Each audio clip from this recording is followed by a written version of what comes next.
Welcome back to DS classes में आप सभी का स्वागत है। मैं हूं दीपिका साहू, आप सभी के लिए लेकर आई हूं class 10th lesson 6 the 100 dresses second का पार्ट 1। सो सभी बच्चे, जो भी बच्चे हमारी वीडियो को देख रहे हैं, प्लीज़ हमारी वीडियो को लाइक करना ना भूलें। ये जो लेसन है किसने लिखा है? एलोनर esters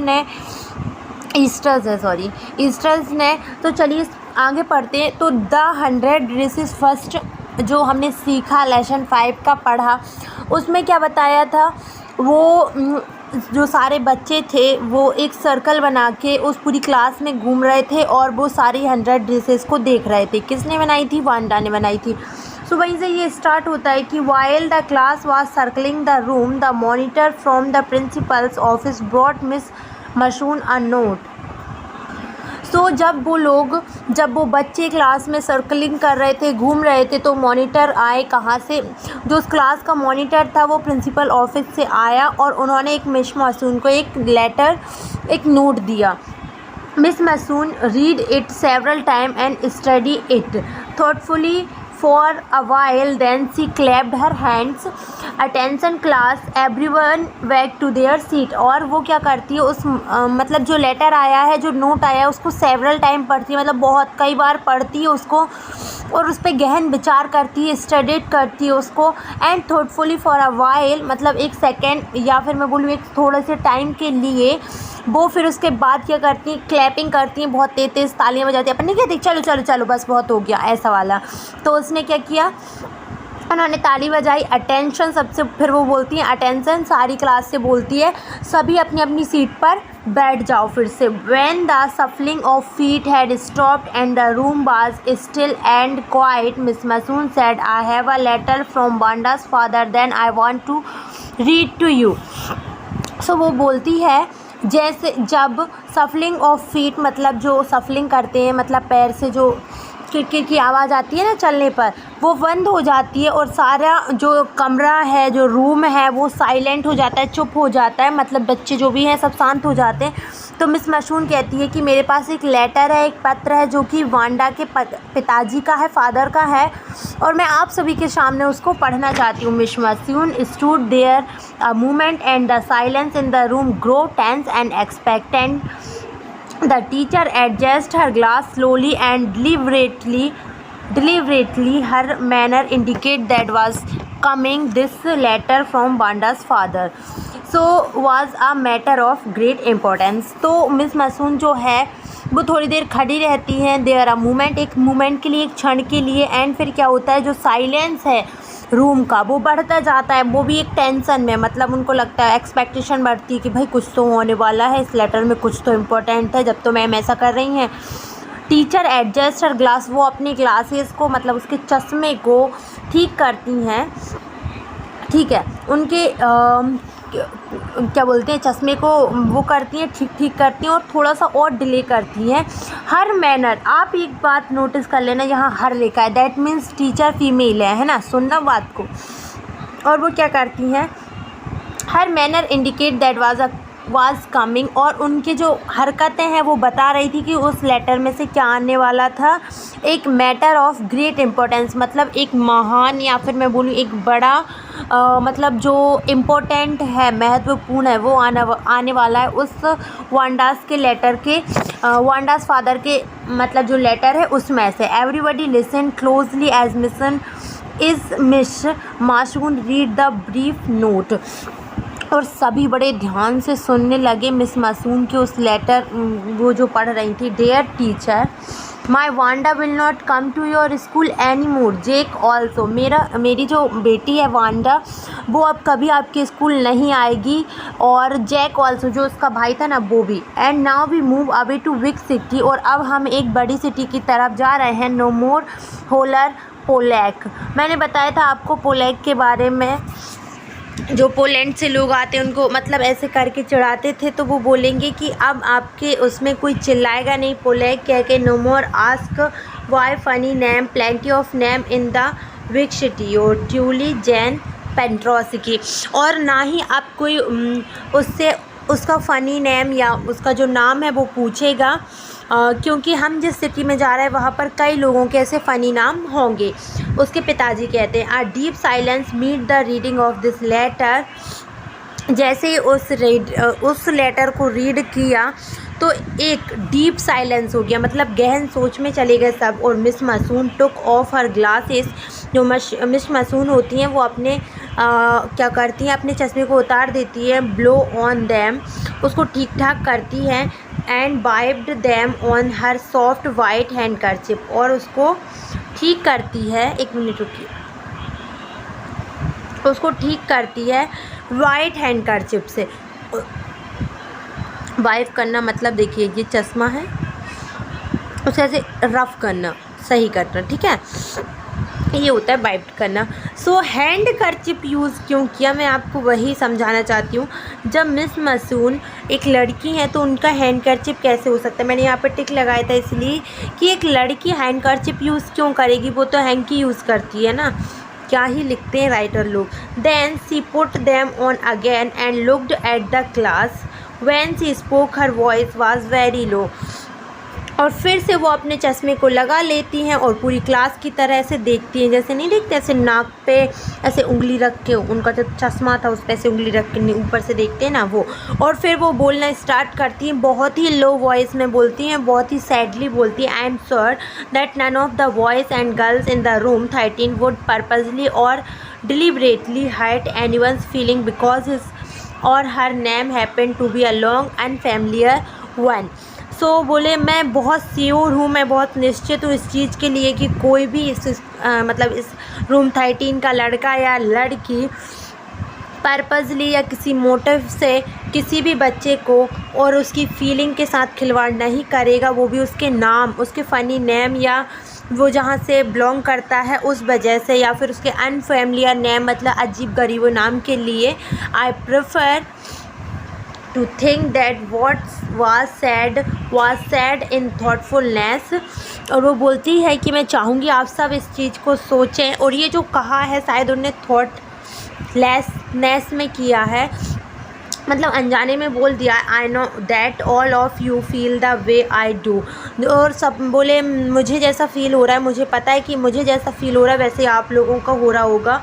that this is a very unfortunate thing to have happened, unfortunate and sad both. I want you all to think about it. और वो बोलती है कि मुझे पता है ये जो हुआ है बहुत ही अनफॉर्चुनेट, दुखमयी है और बहुत ज़्यादा सैड है, मतलब ऐसा कि अचानक से होने वाला और बहुत ज़्यादा दुखद है। और मैं चाहूँगी कि आप सब भी इस बात पर गहन विचार करें, सोचें। The first period was the study period. Maddie try to prepare her lesson but she could not put her mind on her work. She had a very sick feeling in the bottom of her stomach. So पहला period जो था वो study का था, मतलब वो पढ़ाई में निकल गया। मैडी जो है ट्राई कर रही थी उसके लेसन मतलब उनके पार्ट को तैयार करने का, बट वो उसका माइंड काम नहीं कर रहा था, वो अपने माइंड को पुट ऑन नहीं कर पा रही थी उस कार्य पे। एंड वो बहुत ज़्यादा सिक फीलिंग कर रही थी, मतलब बहुत बीमार फील कर रही थी उसके स्टोमक के बॉटम से, मतलब पेट की तली में से भी वो बहुत ही ऐसा फील कर रही थी जैसे वो बहुत बीमार है। और कई बार क्या होता है कि हम स्टैंड नहीं ले पाते किसी चीज़ के लिए, तो क्या रहता है हमारे पेट में, हमारे अंदर एक बेचैनी होती है। सो वो बेचैनी उसको फील हो रही थी। सी had not enjoy listening to Peggy ask Wanda how many days she had in her closet, but she had said nothing. She had stood by silently। और वो बोलती वो मतलब ट्रू, ये तो सच है कि वो मतलब पैगी जब वांडा से पूछती थी कि तुम्हारे पास कितनी ड्रेसेस है तुम्हारे क्लोजेट में, तो वो जो मैडी थी वो इस चीज़ को एंजॉय तो बिल्कुल नहीं करती थी, उसे भी बहुत बुरा लगता था कि ये बार बार उससे वही चीज़ पूछती है। बट ये भी सही है कि वो कुछ नहीं करती थी। सी हैड सेड नथिंग, वो कुछ ना कहती थी ना करती थी, वो सिर्फ इस चीज़ को चुपचाप स्टूड वाइज साइलेंटली वहाँ पर चुपचाप खड़ी रहती थी। And that was just as bad what Peggy had done worst.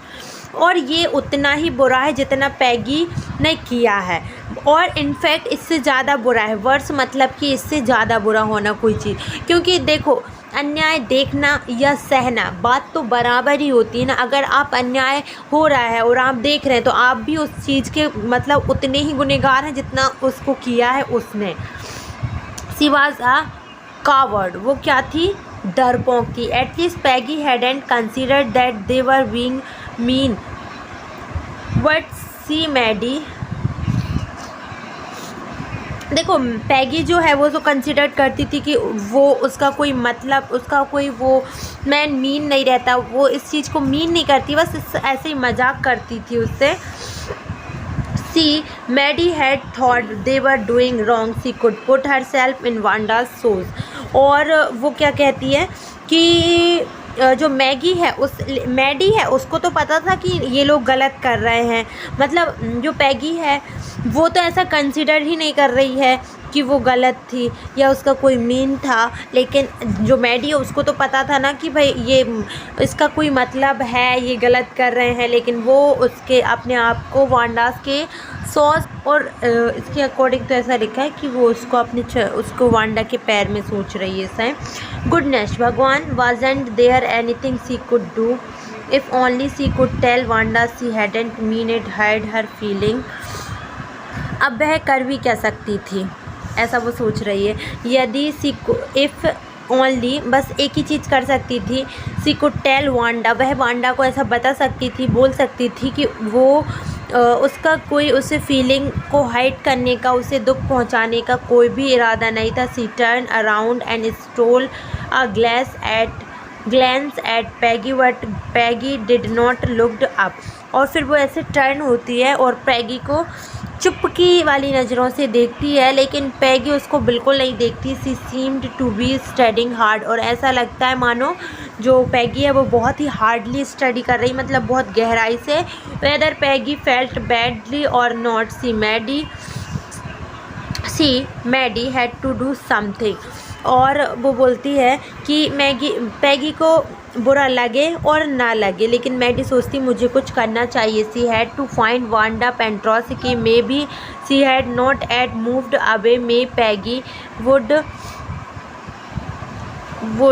Climb the heights with her. और क्या होता है, मैडी मतलब उन दोनों को कुछ करना चाहिए ऐसा मैडी सोचती है, और वो सोचती है कि हमें वांडा को खोजना चाहिए। शायद वो अभी तक यहाँ से मूव्ड अवे नहीं हुई होंगी, और शायद Peggy would climb the heights with her, और शायद पैगी को भी उसके साथ जाना चाहिए। They would tell Wanda she had won the contest, then they thought she was smart and the 100 dress are very beautiful. और वह सोचती है कि हम उसे बताएं वहाँ जाकर कि वो उस कॉन्टेस्ट को जीत चुकी है, और ऐसा सब सोचते हैं कि वो कितना स्मार्ट है, मतलब कितनी ब्रिलियंट है, और उसकी जो 100 ड्रेसेस हैं वो सभी बहुत सुंदर है। फिर इसके बाद कुछ क्वेश्चन आंसर दिए जो आपको अगले उसमें मिल जाएंगे।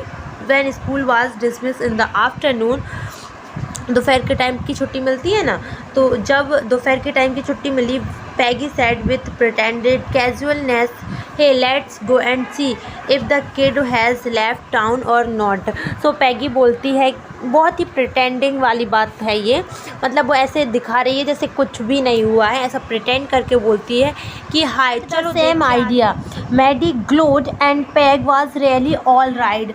तो वो पैगी जो है वो बोलती है कि मतलब बिल्कुल सेम आइडिया, मतलब मैगी ग्लोड करती है, मतलब बहुत ही शाइन करती है कि चलो ये भी वही सोच रही है जो मैं सोच रही हूँ, दोनों का एक सा आइडिया चल रहा रहता है। The two girls hurried out of the building up the street towards Wogging Heath, the part of town that were such a forbidding air on this kind of November afternoon, drizzling, damp और dismal। तो वो दोनों girl जल्दी जल्दी उस building से निकलती हैं, मतलब स्कूल बिल्डिंग से निकलती हैं, और स्ट्रीट टुवार्ड्स मतलब कि जो गली है उसकी तरफ चलने लगती हैं, और फिर वहाँ से क्या होती हैं, आगे बढ़ती हैं वॉगिंग हीट्स की तरफ। और जो part of town that were such a forwarding air on this kind of a November afternoon.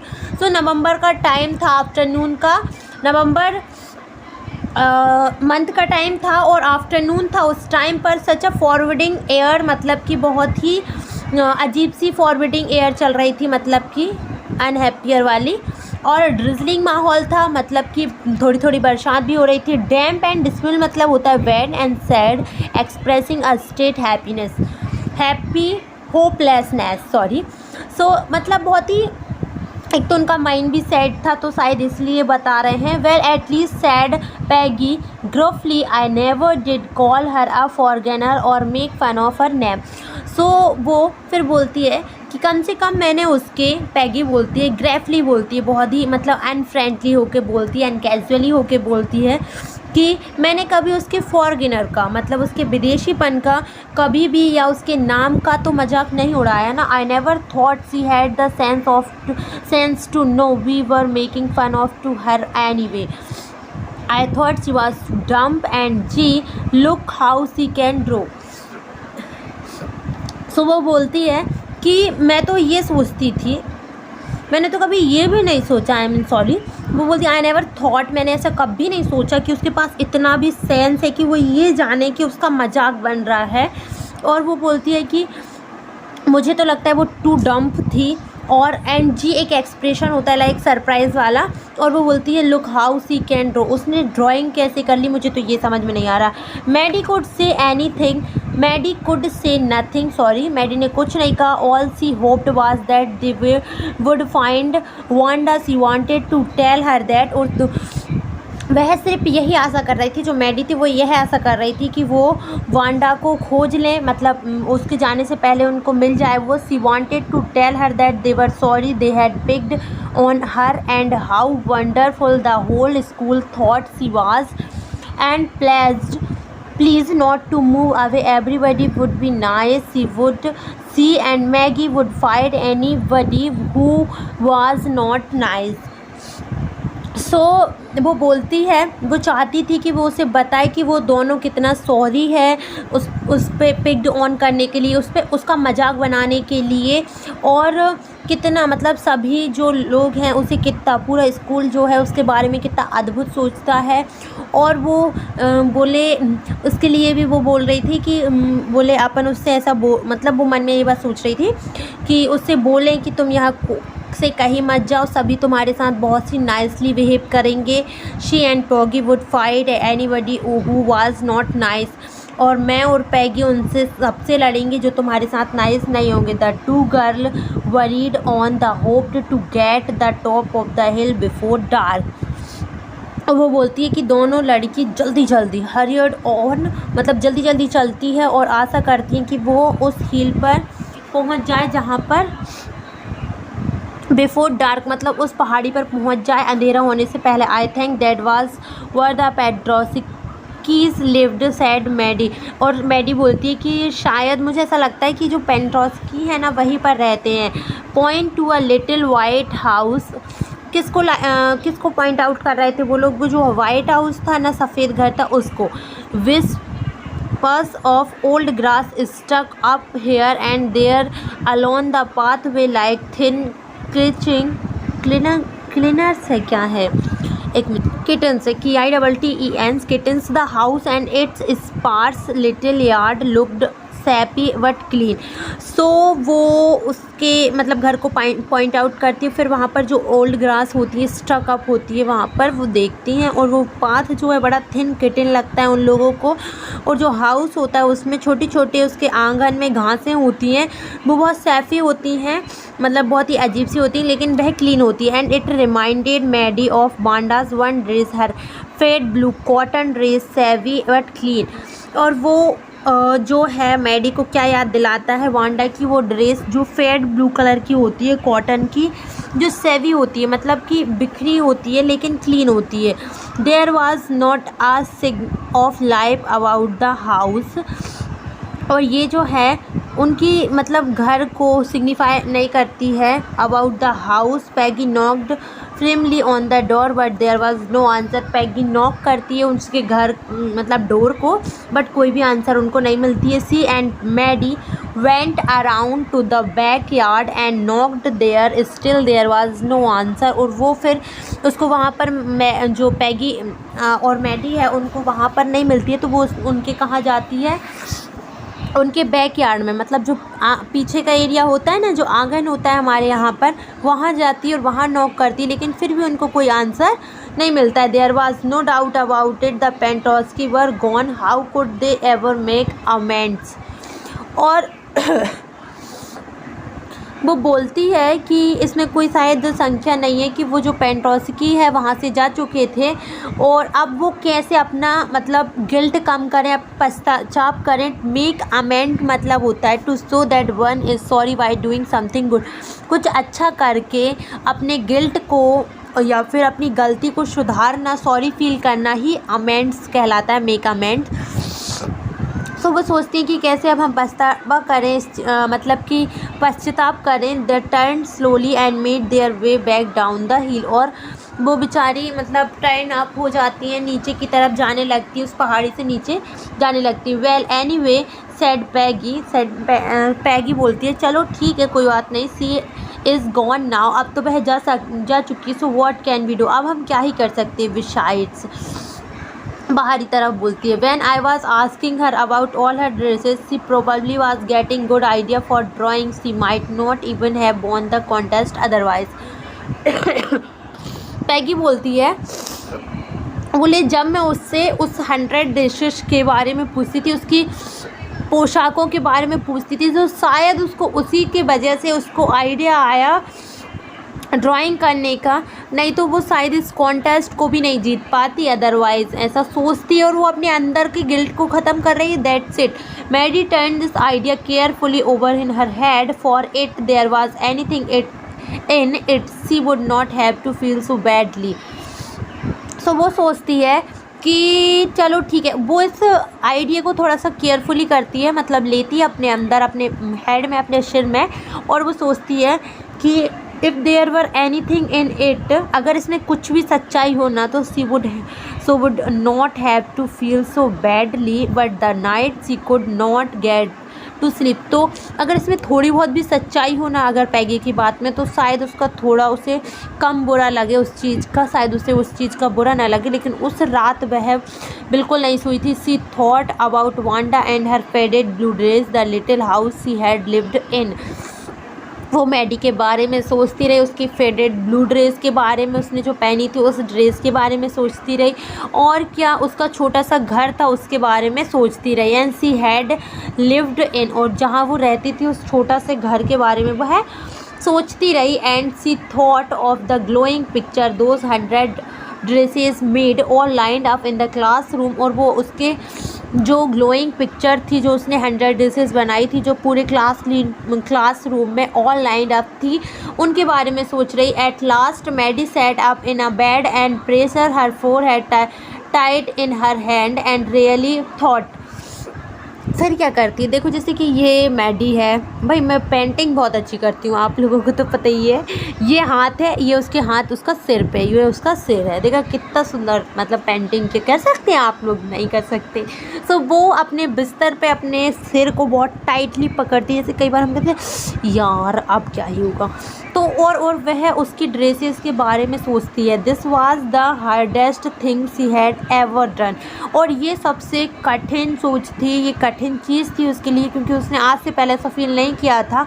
After a long time she reached an important conclusion, और आखिरकार वह एक कॉन्क्लूज़न मतलब होता है उपसंहार, मतलब एक मतलब लास्ट पॉइंट पर वो पहुंचती है। She was never going to stand by and say nothing again, और वो बोलती है कि अब मैं कभी भी कहीं पर भी, स्टैंड बाय मतलब होता है किसी ऐसे अन्याय को या किसी भी गलत चीज़ को देखते रहना, खड़े रहना उस जगह पे और कुछ नहीं कहना। तो वो बोलती है कि अब मैं कहीं पर भी ऐसे चुपचाप तो बिल्कुल नहीं खड़ी रहूँगी, अन्याय को होती हुई कभी नहीं देखूँगी और कुछ ना बोलूँ, ऐसा तो हो ही नहीं सकता। If she ever had anybody picking on someone because they were funny looking or because they had strange names, she had speaked up. और वो बोलती है कि अगर कोई भी किसी को पिकिंग ऑन कर रहा है, पिकिंग ऑन समथिंग मतलब किसी के साथ मिसबिहेव करना होता है, उसके नाम की वजह से या वो अच्छा नहीं दिख रहा है उस वजह से, अगर वो कोई उसका मजाक उड़ा रहा है, even if it mean it losing piggies friendship, और अगर इसकी वजह से मुझे पैगी की फ्रेंडशिप को लूज़ करना पड़े, छोड़ना पड़े या छूट रही हो, तो she had no way of making things right with Wanda, but from now on she would never make anybody else that an unhappy again.